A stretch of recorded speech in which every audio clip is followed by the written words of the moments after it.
நான் உங்கள் வழக்கறிஞர் தி. முருகன். இன்னைக்கு நம்ம கல்வி தடையை நீக்க கோரி நம்ம வழக்கு போட்டிருந்தோம். இன்னைக்கு விசாரணைக்கு வந்தது. விசாரணையில் நம்முடைய சட்ட இளவல்கள் அன்பு தமிழ் கீட்டஸு, பிரபாகர பாண்டியன், கார்த்திக் மற்றும் நம்முடைய உறவுகள் கலந்துக்கிட்டோம். நாம் நம்மளோட வழக்கறிஞர் பாசறை சார்பாக மனுதார் உங்கள் வழக்கறிஞர் தி. முருகன்.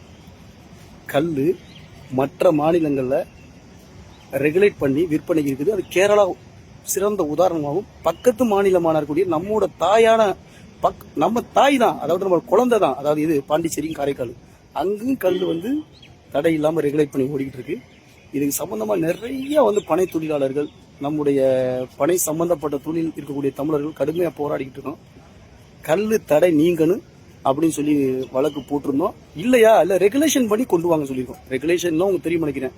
இப்போ பிராந்தி விஸ்கிலாம் போடும்போது மது நாட்டுக்கு வீட்டுக்கு உயிருக்கு கேடு போடுறாங்க. புகையிலை குடிக்கும் போது புகையிலை குடித்தால் புற்றுநோய் உண்டாக்குன்னு சொல்றாங்க. அது ரெகுலேஷன்.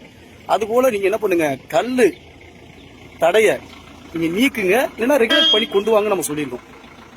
விரைவில் இது சம்பந்தமா தமிழ்நாடு அரசுக்கு அறிக்கை கேட்டு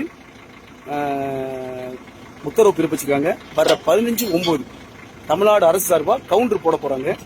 விரைவில் சத்தியமா சொல்றேன், கல் தடை நீங்கி மற்ற மாநிலங்கள் இருக்கிறது போல வரும். அதுக்கு நாம் தமிழர் கட்சி பெரும் பங்களிப்பு கொடுக்கும். மாண்புமிகு உயர்நீதிமன்றமும் இது சம்பந்தமா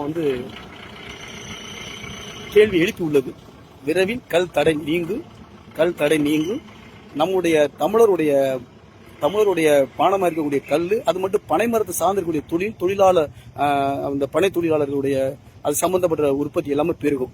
அதுக்கு நாம் தமிழர் கட்சி துணையா நிற்கும். நன்றி, வணக்கம்.